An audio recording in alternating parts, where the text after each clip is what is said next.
सबसे पहले मुझे बताओ क्या आंसर आया तुम लोगों का।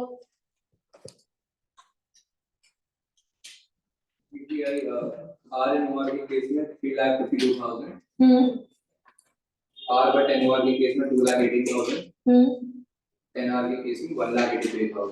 अच्छा, किसका अलग आ रहा है? सेम आ रहा है, कर लेना टोटल, तभी कंफर्म हो पाएगा ना सेम आ रहा है क्या नहीं आ रहा है। क्यों नहीं किया? लॉ का पढ़ रहे थे, वो तो पढ़ा ना तूने, तूने नहीं किया।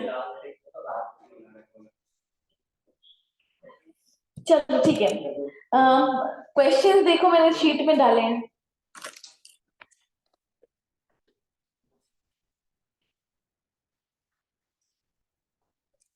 क्या पढ़ा था अपन ने कल, एक बार जल्दी से रिवाइज करेंगे, है ना? बताओ। 3 कैटेगरी बनाई थी अपन ने इनकम की, ठीक है? क्या क्या? Indian income, foreign income. Foreign income के अंदर 2, foreign income from business control from India या फिर प्रोफेशन सेटअप इन इंडिया, ठीक है? और अदर फॉरेन इनकम, ठीक है? अब जो कैटेगरी 1 है, ए है ना, वो तीनों पर्सन कोई भी हो, रेसिडेंट ओआर हो, रेसिडेंट एनओआर हो या नॉन रेसिडेंट हो, तीनों के हाथ में क्या होती है? टैक्सेबल होती है। जो सेकंड कैटेगरी की इनकम है, ठीक है, वो रेसिडेंट ओआर और रेसिडेंट एनओआर के हाथ में टैक्सेबल होती है, एनआर के हाथ में इंडिया में वो टैक्सेबल नहीं होती। और तीसरी जो अदर फॉरेन इनकम है, वो सिर्फ किसके हाथ में टैक्सेबल होती है? समझ में आ गया? ठीक है, इसके बाद अपन ने को डिस्कस नहीं किया था ना। हाँ चलो, ये वाला क्वेश्चन देखो, मैंने तुम लोगों के शीट में इंक्लूड किया हुआ है, खोल लो उसको।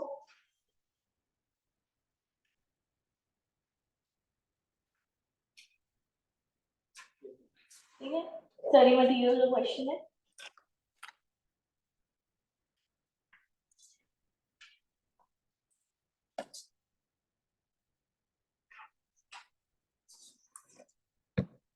देखो बेटा, वही करना है सेम हमको। हम अभी ग्रॉस टोटल इनकम कैलकुलेट करेंगे, ठीक है ना? क्योंकि टोटल इनकम कैलकुलेट करने के लिए हमको डिडक्शन वगैरह भी माइनस करने पड़ते हैं अगर गिवन हो तो ना, वो हमने अभी पढ़े नहीं, ठीक है? टोटल इनकम हम कैलकुलेट कर पाएंगे जब हम पांचों हेड्स और डिडक्शंस पढ़ लेंगे तब, ठीक है? तो तब तक का पेशेंस रखना, है ना? इसमें अपन ग्रॉस टोटल इनकम कैलकुलेट करते हैं, ठीक है? एक बार चलो ट्राई करो जल्दी से इसको।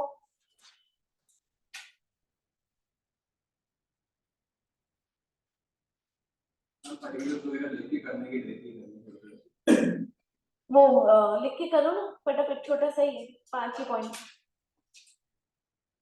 वैसे ही टेबल बनाओ, R O R, R N O R और एन आर, इनकम लिखो और देखो किसके हाथ में टैक्सेबल होगी उसके सामने अमाउंट डाल दो, जिसके हाथ में टैक्सेबल नहीं होगी उसमें डैश डाल दो।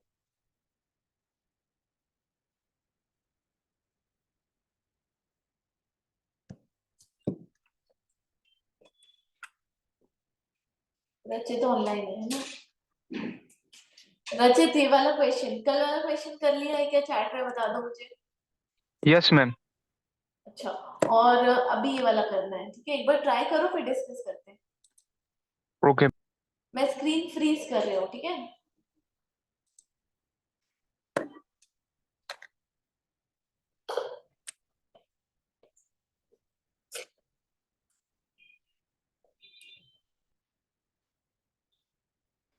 थर्ड पॉइंट पे जब आओगे ना रेंट वाले केस में, तो रुक जाना 2 मिनट, मेरे से पूछ लेना पहले।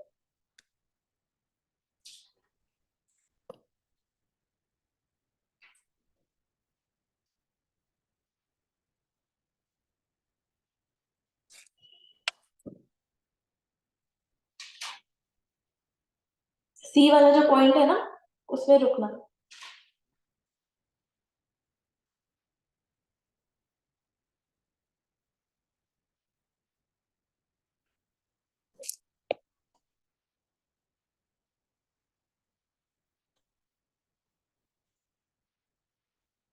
इसी वाला पॉइंट बता दीजिए। बता दो एक सेकंड।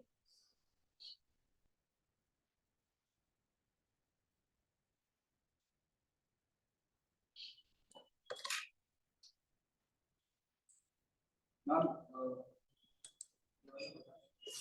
देखो सी वाला पॉइंट प्लीज सब लोग सुन लो, फिर करते रहना, ठीक है।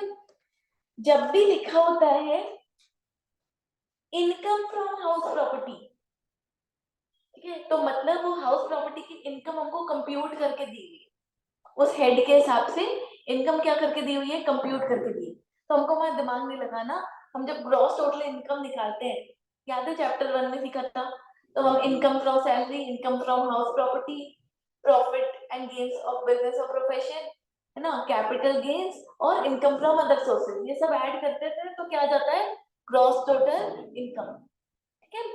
तो जब इनकम फ्रॉम हाउस प्रॉपर्टी लिखा है तो मतलब वो कंप्यूट करके दिया हुआ है उस हेड के हिसाब से।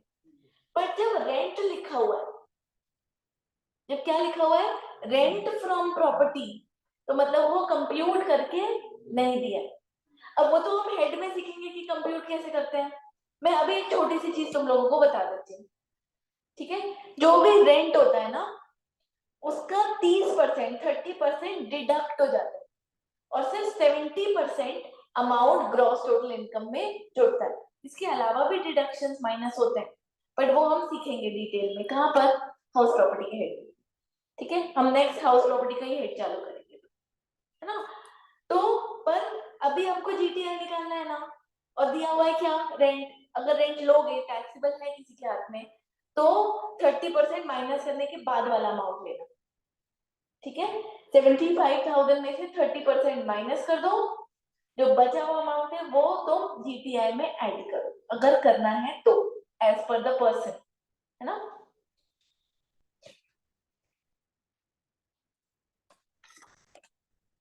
-75 में से -35%, 50 to 500।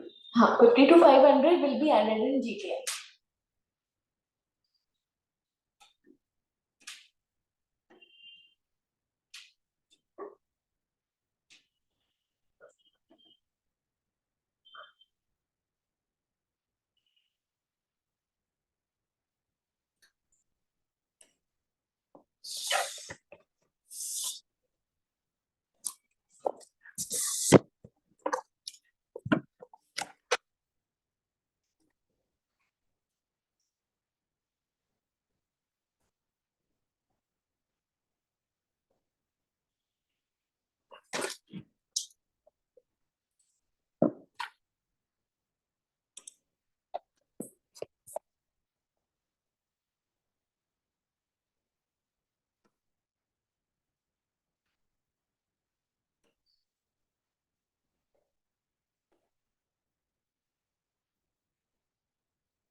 सॉल्व करके मुझे तीनों के हाथ में जीटीआई बताना,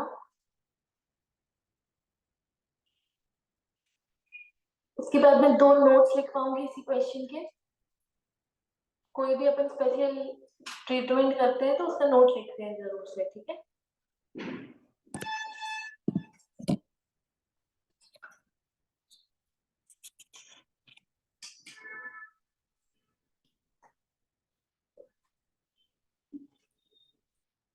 यस मैम।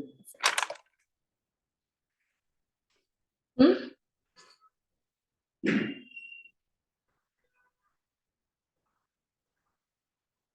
रिपीटेशन बहुत अंदर रिपीट क्या, जो आपने कर दिए उसी के हैं पॉइंट्स, ये इजी है, वो थोड़ा अच्छा अच्छा क्वेश्चन है।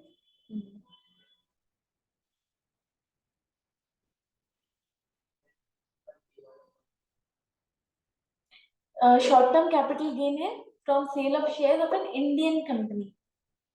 हमने इंडियन कंपनी के शेयर अगर सेल किए तो वो अक्रूड इन, क्योंकि जो इनकम जनरेट हुई, जो एसेट है, अभी मैं लिखवाऊंगी भी, ठीक है।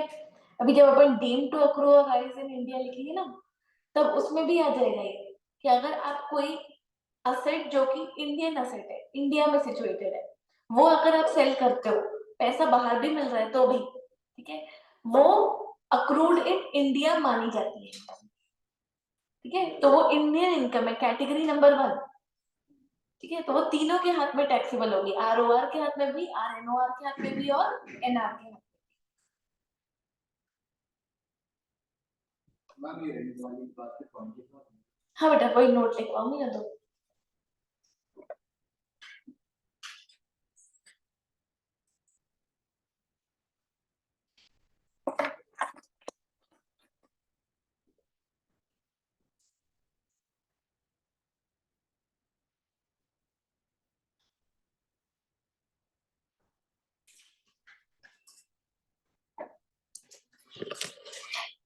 लेकिन कितना आया पहले तुम लोग ये बता दो, तीनों का जीटीआई कितना आ रहा है? आर का 88,500, हम्म आर का 10 का 21,000, नॉन रेजिडेंट का भी 21,000। बाकी लोग इससे इतना आ रहा है, कंप्यूट किया, कृष्णकांत कंप्लीट नहीं हुआ अभी, करें जल्दी से। बबे कितना है? हम्म ठीक है, सही आ गया ना, समझ लो ना point.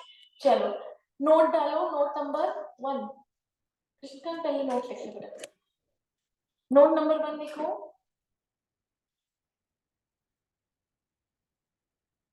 It is assumed that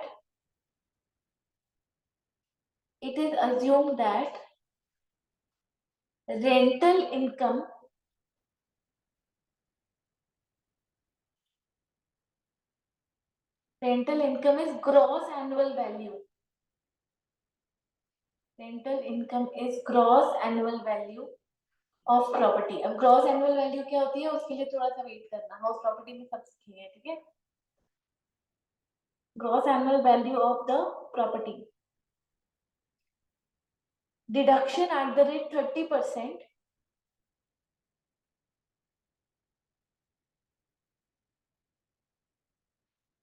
under section 24.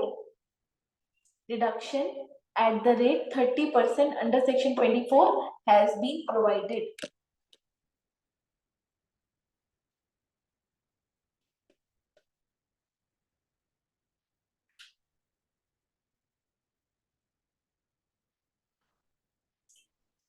Note number 2 डालो, एग्रीकल्चरल इनकम को क्या किया, एग्जेम्प्ट किया, तो ये नोट में बताना पड़ेगा कि उसको एग्जेम्प्ट किया है, इसलिए जोड़ा नहीं हमने, ठीक है। तो लिखो note number 2, as per section 10(1), as per section 10(1), 1 bracket में ना, agriculture income from land in India, from land in India is exempt from tax. From land in India is exempt from tax.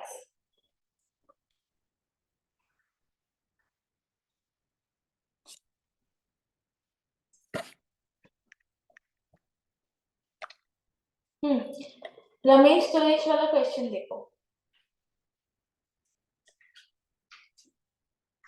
Discuss कर लेते हैं, है ना, करके तुम लोग आओगे। एक बार पहले पढ़ो क्या लिखा है।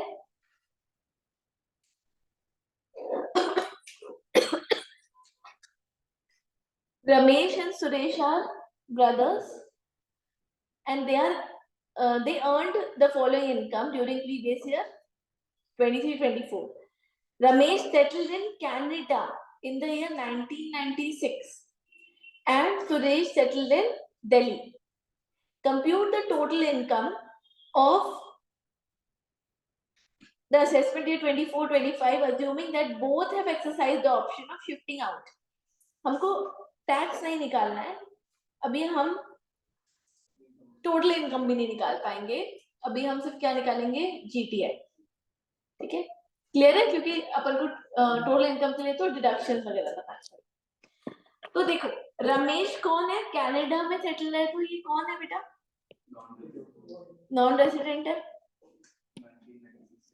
हाँ ये कौन है, नॉन रेसिडेंट, और सुरेश कौन है, रेसिडेंट ओआर, ठीक है। तो हमको जो हमने किया ना अभी, हमको वही करना है कि ये इनकम है ना, नॉन रेसिडेंट के हाथ में इंडिया में टैक्सेबल होगी क्या, या रेसिडेंट ओआर के हाथ में इंडिया में टैक्सेबल होगी क्या, और दोनों की हमको इनकम कंप्यूट करनी है। क्लियर है? ठीक है, देखो क्या क्या पॉइंट्स है, एक बार सारे पॉइंट्स देखो, डिस्कस करें जल्दी से। Interest on Canada development bonds, 50% interest received in India. तो बेटा 50% कौन सी कैटेगरी की इनकम हो गई? ए कैटेगरी, और बाकी की 50% सी। अगर आर ओ आर है तो ए हो चाहे सी हो टैक्सेबल है, बट अगर नॉन रेसिडेंट है तो सिर्फ इंडियन इनकम, ए कैटेगरी वाली इनकम इंडिया में टैक्सेबल है। तो इसका हम सिर्फ कितना लेंगे? 50%। समझ में आया? ठीक है,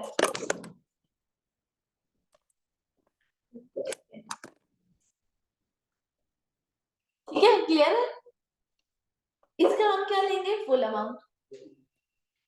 dividend from British company received in London, C category है, ठीक है।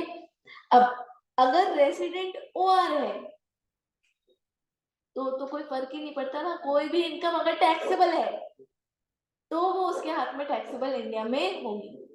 सिर्फ एग्जेम्प्ट इनकम छोड़ेंगे, बाकी तो सारी उसके हाथ में जोड़ देंगे ना, तो उसके हाथ में तो जोड़ते ही जाना है। पर नॉन रेसिडेंट के हाथ में अदर फॉरेन इनकम सी कैटेगरी की इंडिया में टैक्सेबल होती है? नहीं होती। समझ गए? ठीक है, एक बार आगे के पॉइंट पढ़ो और मुझे बताओ कौन से पॉइंट में अटकोगे।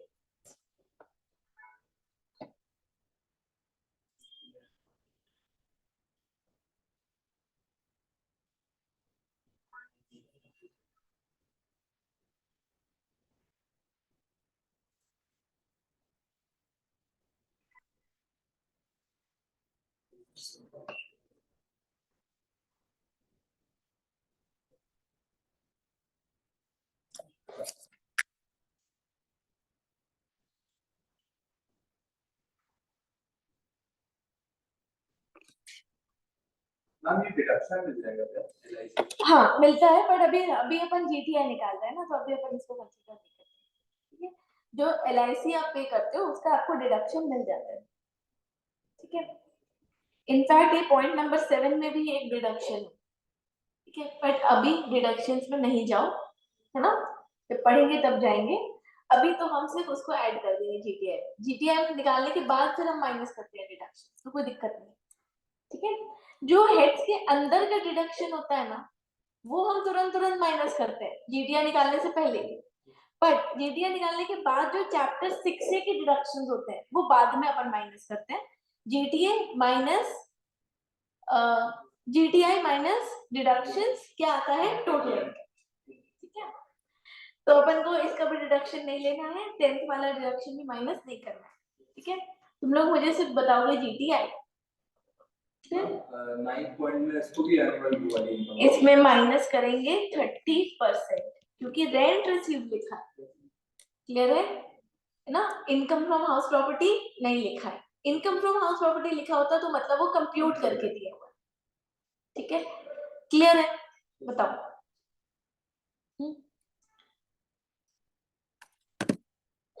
तो ये तुम लोग करके ले आना। 10th पॉइंट अभी छोड़ देंगे ना क्वेश्चन में। हाँ नहीं करना है, ठीक है।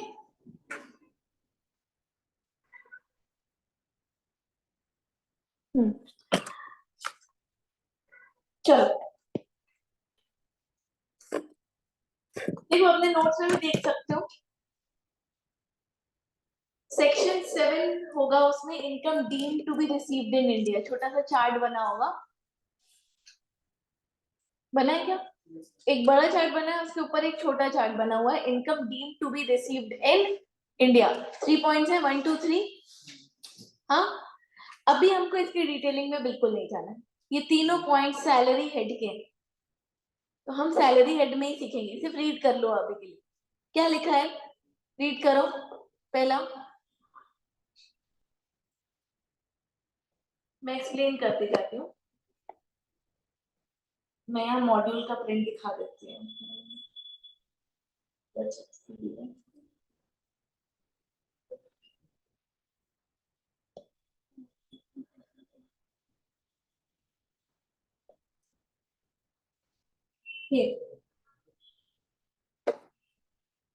कंट्रीब्यूशन इन एक्सेस ऑफ, देखो प्रोविडेंट फंड जो होता है एम्प्लॉय का, उसमें एम्प्लॉय अपनी सैलरी से कंट्रीब्यूट करता है और उतना ही पैसा एम्प्लॉयर अपनी सैलरी से कंट्रीब्यूट करता है।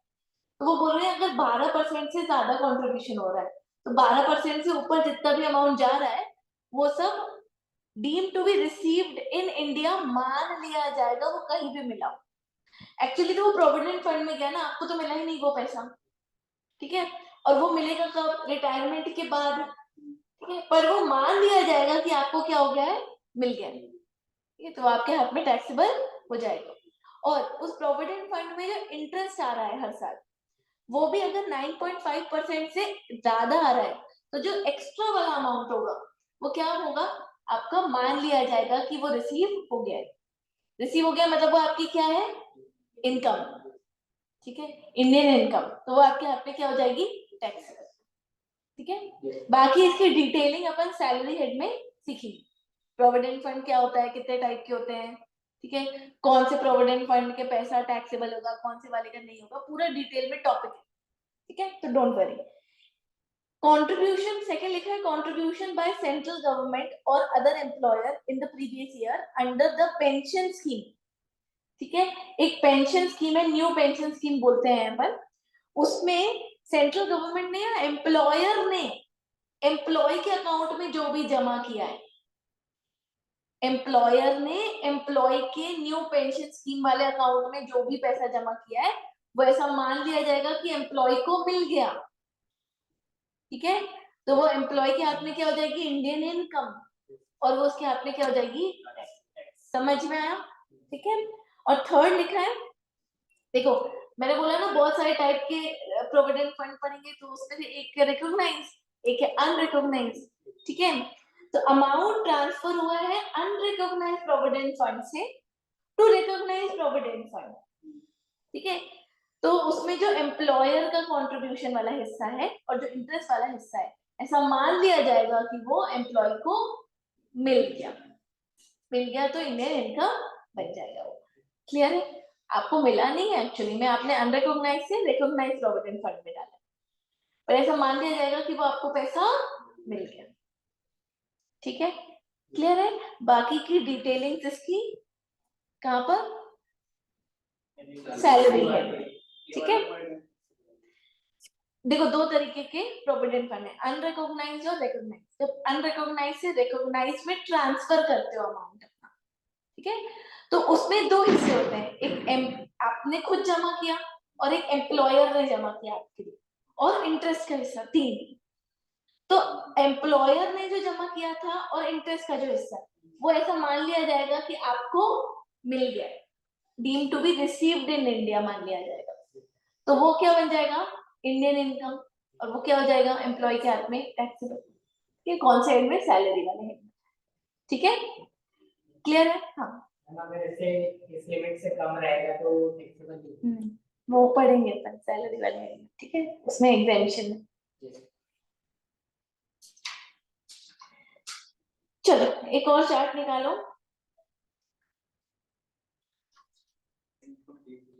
Income deemed to be accrued और अराइज इन इंडिया, ठीक है। चलो मैं तुम लोगों को बहुत सिंपल शॉर्ट में लिखवाती भी जाती हूँ, है ना, तो अपने नोटबुक में हेडिंग डालो सेक्शन 9,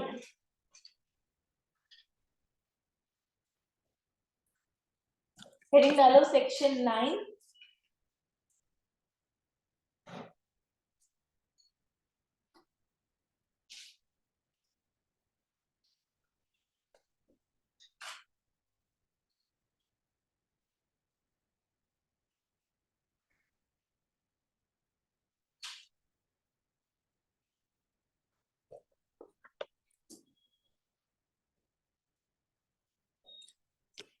लिखो income deemed to be accrued income deemed to be accrued or arised in India.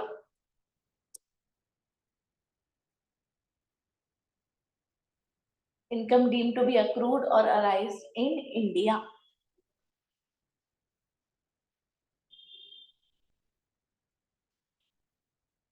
ठीक है, मैं इसके सीक्वेंस के हिसाब से नहीं लिख पा रही हूँ. लिखो फर्स्ट पॉइंट.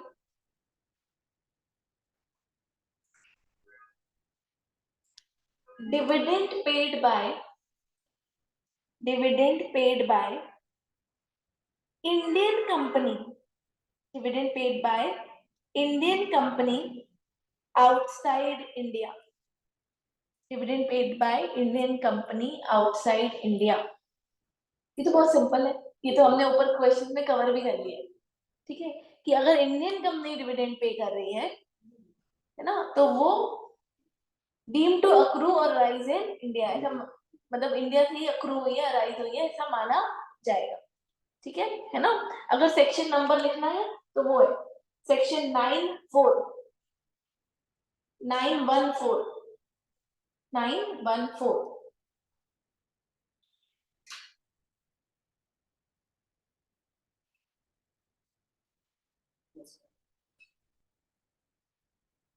सेकेंड पॉइंट लिखो.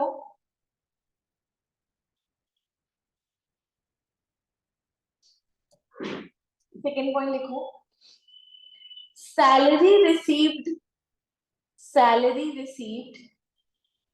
by Indian citizen. Salary received by Indian citizen from government. Salary received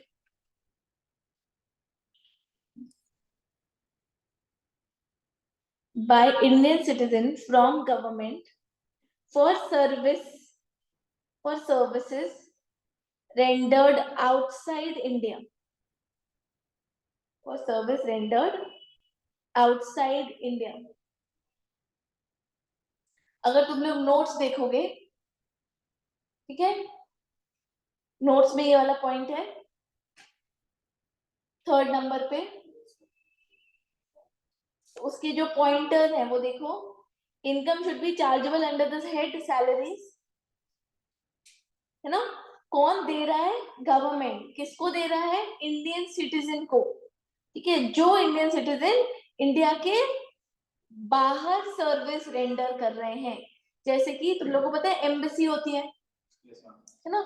अगर जैसे मान लो कोई यूएसए की एम्बेसी इंडिया में, तो उसमें जो एम्प्लॉइज काम कर रहे होंगे वो कौन होंगे? नहीं, यूएस के होंगे ना. यूएस गवर्नमेंट ने एम्बेसी कौन क्या करते हैं? एम्बेसी में उस कंट्री को रिप्रेजेंट करने वाले लोग यहाँ पे बैठे हैं. हाँ, एम्बेसडर्स. ठीक है, तो इंडियन लोग बाहर जाके फॉरेन कंट्री में हमारी एम्बेसीज में बैठे, इंडियन एम्बेसी में बैठे होंगे. इंडियन एम्बेसडर्स बोलेंगे अपन. और उनको सैलरी कौन देगा? Indian government. समझ में? सर्विस कहाँ दे रहे हैं? बाहर. इंडियन सिटीजन है. ठीक है, तो वो जो सैलरी उनकी मिल रही है वो deem to accrue in India है, जबकि वो सर्विस तो बाहर ही दे रहे हैं. बट क्योंकि वो Indian citizen government of India से सैलरी ले रहे हैं, ठीक है, तो वो ऐसा मान लिया जाएगा कि वो अक्रूड इन इंडिया है. ठीक है, तो वो कैटेगरी नंबर ए की इनकम हो जाएगी. पर उनको जो परक्यूजिट और अलाउंसेस मिलते हैं, अपन सैलरी हेड में पढ़ेंगे, जो अलाउंसेस और परक्यूजिट एम्प्लॉय को मिलते हैं वो उसके हाथ पे टैक्सेबल होते हैं. पर जो ऐसे इस कैटेगरी में पर्सन आएगा जैसे एम्बेसडर, ठीक है, जिनको गवर्नमेंट ऑफ इंडिया से बाहर सर्विस रेंडर के लिए पैसे मिलते हैं, है ना, उनके हाथ में परक्यूजिट्स और अलाउंसेस एग्जेम्प्ट होते हैं, वो टैक्सेबल नहीं होते. क्लियर है क्या? देखो उसमें लिखा भी हुआ है पॉइंट में, पढ़ लो एक बार अपने नोट से उसको. उसमें मैंने एग्जांपल भी इंसर्ट किया हुआ है.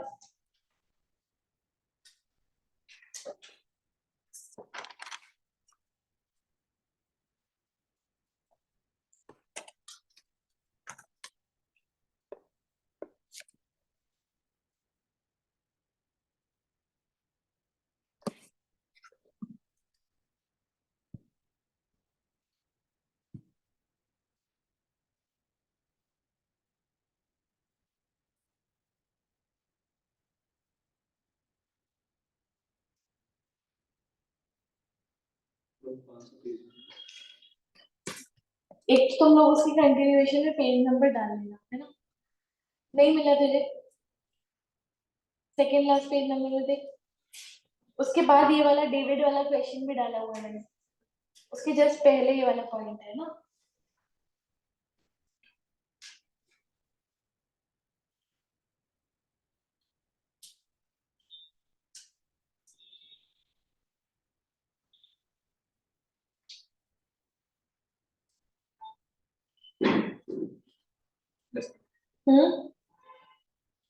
क्लियर है?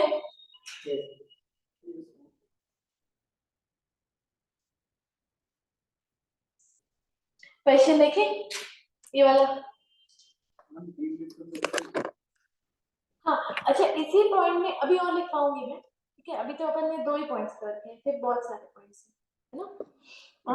इसका नोट लिखो एक पहले, तो क्वेश्चन करने से पहले इसी सेकंड वाले पॉइंट के अंदर नीचे उसी के कंटिन्यूएशन में लिखना note, as per section 10(7), section 10 ना एग्जामिशन का ही सेक्शन है, ठीक है? तो एग्जामिशन का जो चैप्टर होता है वो अपन ऐसे पढ़ते ही नहीं अलग से, क्योंकि वो साथ साथ में कवर हो जाते हैं उनके पूरे एग्जामिशन। सेक्शन 10(7) लिखो, परक्विजिट और अलाउंसेस आर एग्जेम्प्ट, परक्विजिट और allowances are exempt.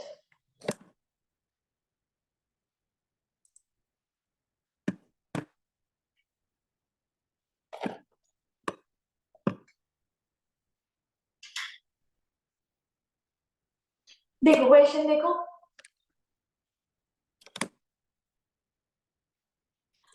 Mister David, Indian citizen, government employee serving in Ministry of External Affairs, left India for the first time on 31st March 2023. ठीक है? Due to his transfer to High Commission of Canada, he did not visit India any time during previous year 23-24. इस साल के just पहले ही वो छोड़ के चला गया और इस साल वो आया नहीं इंडिया, ठीक है? तो क्या हो गया? नॉन रेजिडेंट हो गया, ठीक है? He has received the following income, है ना, फाइनेंशियल ईयर 23-24 में। क्योंकि वो गवर्नमेंट एम्प्लॉय है तो उसको सैलरी कहाँ से मिलेगी? इंडियन गवर्नमेंट से, ठीक है? तो सैलरी दी हुई है, कंप्यूट करके हमको बेटा, है ना? Foreign allowances not included in one number, foreign allowances के हाथ में इंडिया में टैक्सेबल होंगे क्या? नहीं। Interest on fixed deposit from bank in India, category number 1 non resident के हाथ में भी टैक्सेबल है, ठीक है? फर्स्ट वाली भी कैटेगरी नंबर 1 है, क्योंकि डीम टू अक्रू और राइज इन इंडिया, वैसे अक्रू और राइज इंडिया बाहर से ही हो रही थी, बट डीम मान लिया। Income from agriculture in Nepal, कौन सी कैटेगरी की इनकम थी? नॉन रेजिडेंट के हाथ में इंडिया में टैक्सेबल होगी? नहीं। Income from house property in Nepal, C category, ठीक है? तो कौन सी दो जोड़ दोगे जीटीआई निकालने के लिए? 5 लाख सैलरी और, समझ रहे हो, ठीक है? और बाकियों के लिए नोट लिख पाओगे, बाकियों के लिए फॉरेन अलाउंस, एग्रीकल्चर और उसके लिए, ठीक है? छोटा छोटा नोट, है ना, कि ये फॉरेन इनकम है, नॉन रेजिडेंट के हाथ में टैक्सेबल नहीं, ठीक है? क्लियर है क्या? चलो, इसको अभी लिखोगे कि करके लाओगे इसको? तो 2 क्वेश्चंस करके लेकर आ जाओगे पक्का से। पॉइंट नंबर 3 लिखो, पॉइंट नंबर 3 लिख लो, फिर छुट्टी करते हैं अपन आज, है ना, क्योंकि 4 वाला पॉइंट में बहुत सारा एक्सप्लेनेशन करना है। लिखो salary income, salary income for service rendered,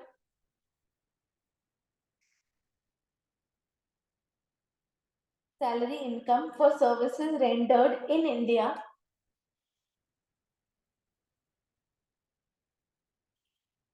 for services rendered in India whether such income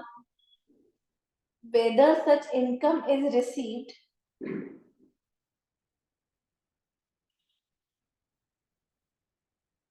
before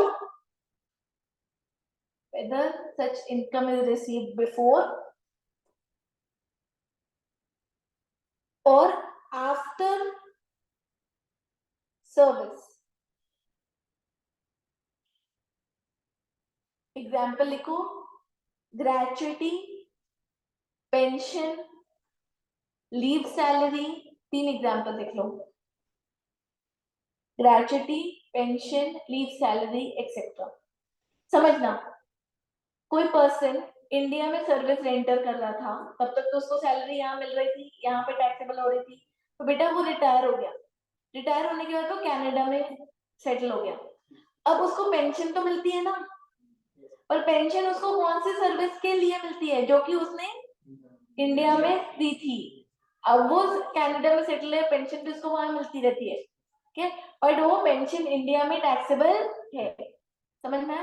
या लीव सैलरी का एग्जांपल लो, लीव सैलरी मतलब लीव में हो फिर भी सैलरी मिल रही है, मान लो आपने 6 महीने काम किया, ये एग्जांपल मैंने इंक्लूड भी किया हुआ नोट्स में, ठीक है, आपने 6 महीने इंडिया में काम किया और फिर 2 महीने की आपने क्या कर ली, छुट्टी ले ली और आप वेकेशन के लिए आउट ऑफ कंट्री चले, और वो 2 महीने की भी आपको क्या मिल रही है, सैलरी मिल रही है, ठीक है, तो वो किसके लिए मिल रही है, for the service you have rendered in India, मिल बाहर रही है, उस पीरियड में मिल रही है जब आप बाहर ही हो, ठीक है, बट वो सर्विस कहाँ की थी, इंडिया की, तो वो जो सैलरी आपको मिल रही है या पेंशन आपको मिल रहा है या ग्रेचुइटी आपको मिल रहा है, वो सब डीम टू अक्रू और राइज इन इंडिया, ठीक है, समझ रहे हो, नोट्स एक बार रीड कर लो।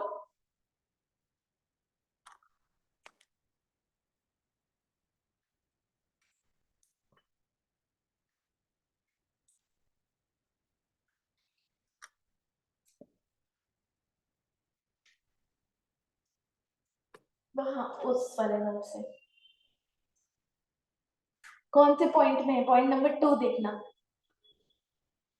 जो 3 अभी रीड किया था उसके जस्ट पहले पॉइंट नंबर 2 ना, ये मॉड्यूल का ही सिंप्लीफिकेशन करके दिया है।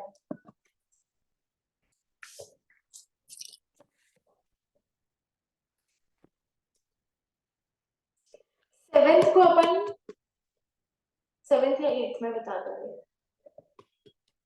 तो टेस्ट रखेंगे, ठीक है, बेसिक कॉन्सेप्ट का।